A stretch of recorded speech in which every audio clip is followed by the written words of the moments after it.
الحمد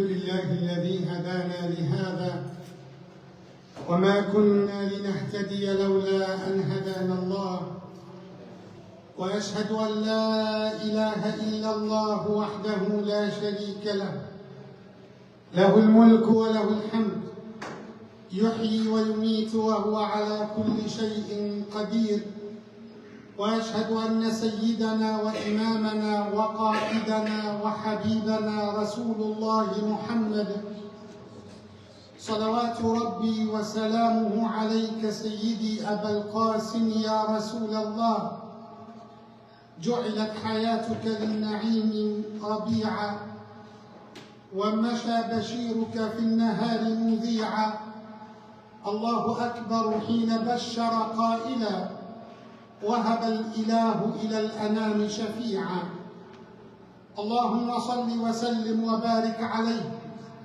وعلى آله وصحبه أجمعين ثم أما بعد فإن أصدق الحديث كلام الله تعالى وخير الهدي هدي محمد صلى الله عليه وسلم وشر الأمور محدثاتها وكل محدثة بدعة وكل بدعة ضلالة وكل ضلالة في النار وما قل وكفى خير مما كثر وألهى وإنما توعدون لآت وما أنتم بمعجزين. All praise is due to Allah subhanahu wa ta'ala. Peace and the blessings be upon the Prophet Muhammad sallallahu alayhi wa sallam. And I bear witness that there is no God worthy of our worship and our submission, our true love, except Allah. I bear witness that Muhammad sallallahu alayhi wa sallam is the messenger of Allah. My brothers and sisters in Islam, welcome to another Jumu'ah, another time that we come together under the umbrella of Tawheed, of the monotheism, under the umbrella of La ilaha illallah Muhammadur Rasulullah. We come here to the house of Allah as His guests, and we try to come together shoulder to shoulder to learn something from the Quran and the Sunnah of Rasulullah sallallahu alayhi wa sallam. And today, I just wanted to share with you one of the verses of the Quran, the verse which is in chapter At-Tahrim, chapter number 66, verse number 6. So it's easy to remember, insha'Allah. Allah subhanahu wa ta'ala said in this ayah, Ya ayyuha alladhina amanu, قُوا أَنفُسَكُمْ وَأَهْلِيكُمْ نَارًا وَقُودُهَا النَّاسُ وَالْحِجَارَةُ عَلَيْهَا مَلَائِكَةٌ غِلَاظٌ شِدَادٌ لا يعصون الله ما أمرهم ويفعلون ما يؤمرون. All who believe, protect yourselves and your families from the hellfire. And in this ayah, Allah is calling the believers and He's giving one of the instructions: protect yourselves, and not only yourselves, but also your families. And that tells us about the importance of family and the concept of the familyhood in Islam. Allah will not ask you only alone about your own actions, but Allah will ask you about yourself and the family that you take care of. They are under your name. Allah will ask you about your parents. Allah will ask you about your wife, about your children. And Allah subhanahu wa ta'ala gave this instruction to tell us about the importance of the structure of the family in Islam, to keep the family together and to be sure that you are not even worship Allah alone without paying attention to your family. And one of the essential essentials of the khutbah of Jumu'ah, that it has to touch your life and to be relevant to your daily activities. And that's an Islamic principle, that is, your family is part of you. And when you give advice, you do not give it just because of the fancy issue, or you just wanted to play the role of the manager in the house, but because it's one of the responsibilities that as you give them food and drink, you need to be sure that you give them religion too.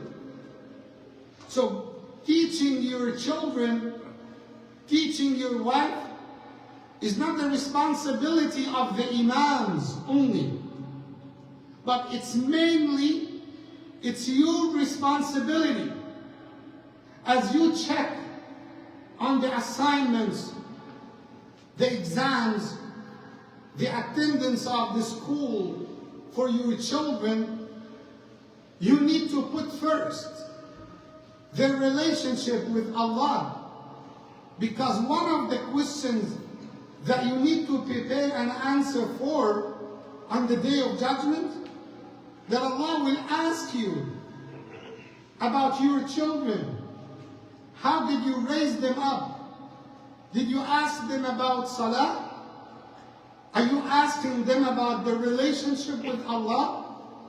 Are you teaching them the correct aqeedah, the correct concepts of Islam? Did you teach them who is Muhammad sallallahu alayhi wa sallam? Did you teach them about the main pillars of Iman? That is part of our responsibility. I would say this is number one of our responsibility. So, one more time, all you who believe, protect yourselves and your families from the hellfire. And Allah subhanahu wa ta'ala said that because it is one of the main things that you will find in the entire Quran. If Allah praised any of His prophets, He will mention His relationship with His families. So you will find Allah giving an order to Rasulullah Muhammad sallallahu alayhi wa sallam, وَأْمُرْ أَهْلَكَ بِالصَّلَاةِ وَاصْطَبِرْ عَلَيْهَا. وَأْمُرْ. Allah said to Rasulullah, O Muhammad, give the command, give an order to your family to pray and be kind, be patient while you are giving that order. Supervise, handle that relationship based on mercy. But at the same time, it is part of our responsibility to teach them the religion of Allah. And one of the concepts that we as parents always are talking about, that I wanted to be sure that my family, my kids have enough. Enough of what? Enough money? Enough food? Enough drink? Enough bills for medicine? Enough from every perspective. But are you sure that they have enough from that religion? They have the minimum that keep them on their feet to face the challenges of the life. One of the studies and statistics that were published recently, and it's so dangerous when you hear it, that they said it's very rare in the Western countries to find a third generation from the Muslims that they are still uphold to their iman. Because the first generation comes, and when they come, they do not pay attention to the issue of religion. And they barely can keep their kids on the name of Islam, to be named as Muslims. And somehow they may take them to Islamic school, to a Quranic teacher, to somebody to bring them sometimes to the masjid. But what happens to the second generation or to the third generation when they be reckless and heedless to the issue of iman, to the issue of the religion? They end up by the third generation, that most of them would leave their religion completely. You know why? Because of us. Because of us. Because we pay attention to the money, to the food, to the car, to the house, to the insurance, without paying attention to the issue of deen. Allah will not ask you on the Day of Judgment which car insurance that you bought to your daughter. Allah will not ask you how fancy was the house that you gave to your children after your death. Allah will ask you, did you teach them salah? Did you teach them aqeedah? And when we say aqeedah, means the principles of their iman. Lots of young generations, their iman is so shaky because it's not built upon solid aqeedah. So when they open the YouTube videos and they see any of the videos for those who try to bring doubts to Islam, and because they do not read, they do not have the basics, anything can be said on that video, they would believe, they would follow, and it will shake their iman. And that gap between the parents and children even do not allow them to talk about religion. Even the parents themselves do not get the education or the proper knowledge about Islam, even with the simple questions that the child might have. A child, 7 years old, 9 years old, if he asks a question, Baba, my dad, are we allowed to celebrate Christmas? My dad, why it is called Eid al-Adha? Why do we have only 2 Eids? My dad, why we cannot take riba? And what does it mean, hijab? What does it mean, sunnah? Who is Muhammad sallallahu alayhi wa sallam? Why people giving us bad names and bad labels? Those very simple questions. So they will tell, I cannot give fatwa in deen. Let me take you to the imam. You are the father. You are the primary source for giving the knowledge for your children. You need to come to the masjid to get the proper knowledge. So you would give lectures to your children. We have parents, fathers, might talk to their children in hours about the importance of scoring grade A's, then having certificate, then join the medicine or engineering school. Why? Why? To get good job. Why the good job? To have high income. Why the high income?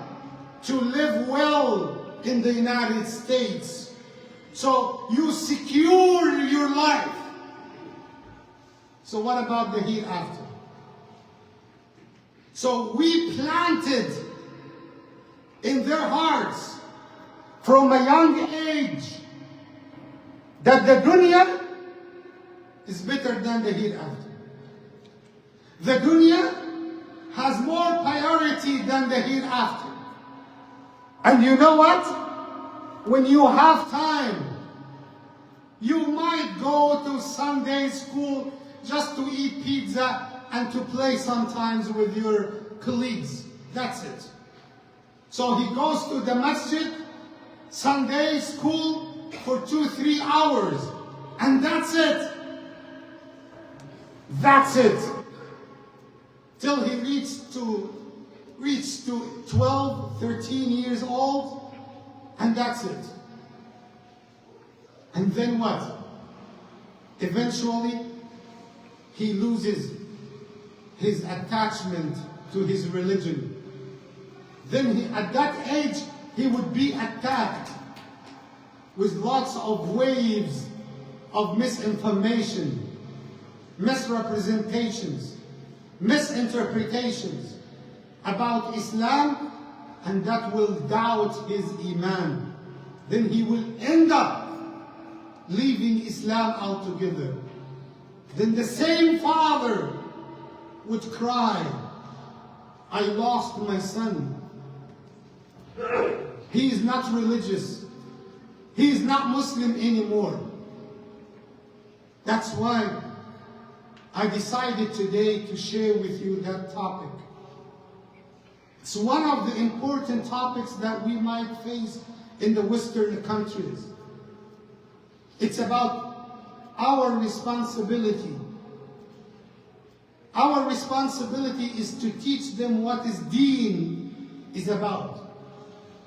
On the other side, we have parents, they are so worried about the deen of their children, and you know what? They mess up.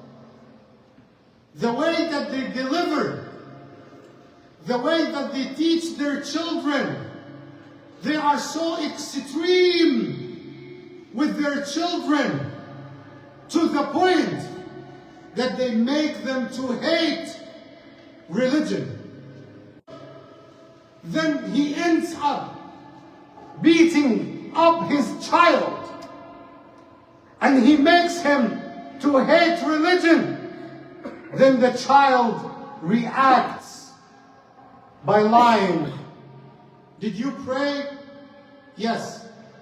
And he lies. Did you go to masjid? Yes. And he lies. And the father thinks that I did my mission. No. Please, our responsibility is to deliver Islam, to make our kids live Islam, live with Islam, to have Allah in our houses, to live with the Quran in a gentle way, in a very merciful way, to be kind with our children. And let me tell you what Allah said about Prophet Ismail. Allah said, وَكَانَ يَأْمُرُ أَهْلَهُ بِالصَّلَاةِ. One of his characteristics, that he used to instruct his family to pray. Rasulullah Muhammad sallallahu alayhi wa sallam said, خَيْرُكُمْ لِأَهْلِهِ وَأَنَا خَيْرُكُمْ لِأَهْلِي. The best one amongst you, the one who is doing good to his family, and he said, I am the best one of you doing good to his family. And I said before, Sayyiduna Ibrahim, when he built the Kaaba, he made the dua, رَبِّ جَعَلْنِي مُقِيمَ الصَّلَاةِ وَمِنْ ذُرِّيَّتِي. Oh Allah, make me to establish salah, me and my progeny, my offspring. It is one of the essential pillars in our deen that we take care of our children. But how to deliver Islam in a time that it's easy to reach to the information, and it is easy to be misguided. What is the source that you need to give to your children? Some of us would say, you know what, the Imam told us to teach the religion to our children. You know, my son, open the YouTube and you will find lots of lectures about deen. Get it? Do you think this is a reliable source to teach them deen? To teach them aqeedah? If you want to teach them, you have to stick with the Quran and the Sunnah of Rasulullah Muhammad sallallahu alayhi wa sallam.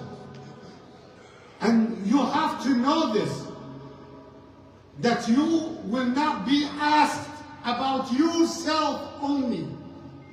You will be asked about the salah of your wife. Imam, how come my wife? Yes, if your wife does not pray, you will be asked on the day of judgment. You would say, why? Because she is under your responsibility.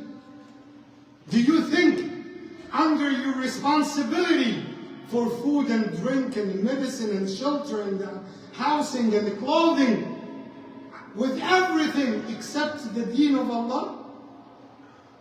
Of course not. The deen of Allah comes first. Allah will ask you about yourself and your family members. And that does not mean that you will go having your sword in the house and say, the Imam told me to teach you religion and I am your teacher. It's not a position that you got. It's a responsibility. You need to learn how to deliver it. بالحكمة والموعظة الحسنة. With wisdom and good approach. To teach them nicely. And the best way. I ask Allah that you would not forget that point. The best way to teach them the religion of Allah, to lead by example. You become a good example. You cannot say to your child, did you pray Asr? And you did not pray. You cannot say, do not say bad word, my son. Allah will put that in your record on the day of judgment. And after 5 minutes, when you get furious, you would curse. You cannot. So leading by example, this is the best way to raise them up Islamically. May Allah guide us to the right path. أقول قولي هذا وأستغفر الله.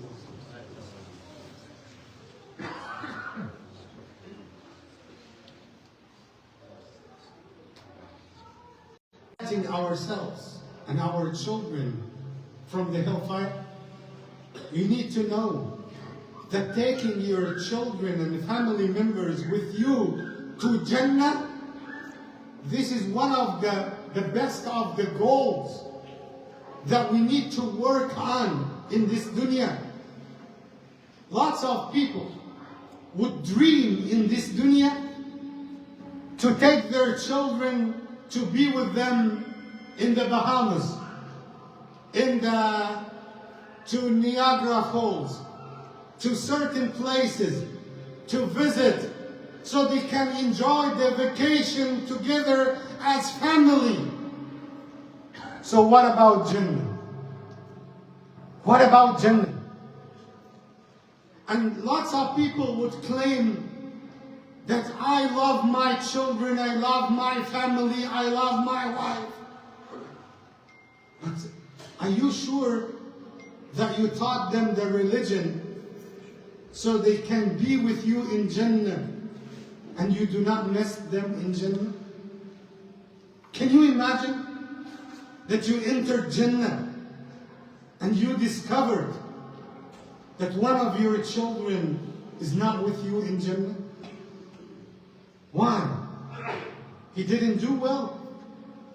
He didn't worship Allah after your death. He turned. He became Christian. He left Islam. And he is not with you anymore. So what are you going to say to Allah? Sayyidina Ibrahim, before he dies, on his deathbed, he brought his children, his grandchildren, and he said, مَا تَعْبُدُونَ مِن بَعْدِي? What are you going to worship after me? قَالُوا نَعْبُدُ إِلَهَكَ وَإِلَهَ آبَائِكَ. And they said, we will worship your God and the God of your fathers. And that's his wasiyyah. And we talked before about the importance of that wasiyyah. That I bring my children, I should bring them. And I tell them, I left you in Islam. And my wasiyyah is to stay on Islam.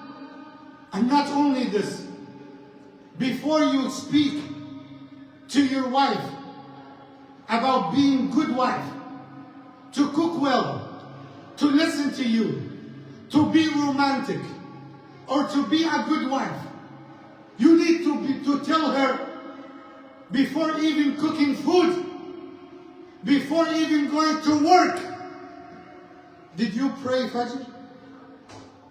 Did you recite Quran? Did you say your adhkar?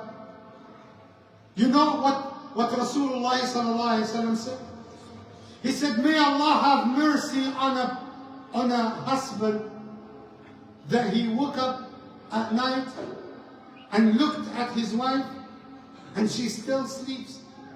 And he brought some little drops of water just to play with her, to wake her up, to make her to pray Fajr with him. And may Allah have mercy on a wife that she woke up at night and found her husband asleep. She got some little drops of water and played with him to make him wake up, and they prayed Fajr together. That's part of our deen. It's your responsibility from now on. If you didn't do this, no problem. Start doing this from today. To bring your children, to tell them, you know what? I don't want you to be in the highest position of dunya and you lose your religion. Tell them, for me as a father, religion comes first. Your relation with Allah, your relationship with the Quran, with Rasulullah, with the Sunnah, your relationship with your masjid. This is what comes first. And I said that before, and I repeat it. When we came to the United States, I told my children, I don't care if you became a doctor, an engineer, if you became a minister, a prime minister, if you became the president, I don't care if you have the highest position and you lost your deen. For me, in my perspective, you failed. You are the worst.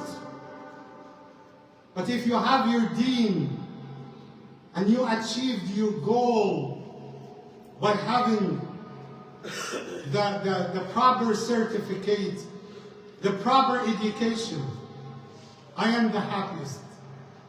As long as you have your religion first. Allah first. Religion first. Your Quran first. Your deen. Deenuk. Lahmuka damuk. Without deen, can you tell me how much do you worth? Deenuk. This is your religion. Can you imagine? You come to this country and eventually you lose your religion. Not you, your child.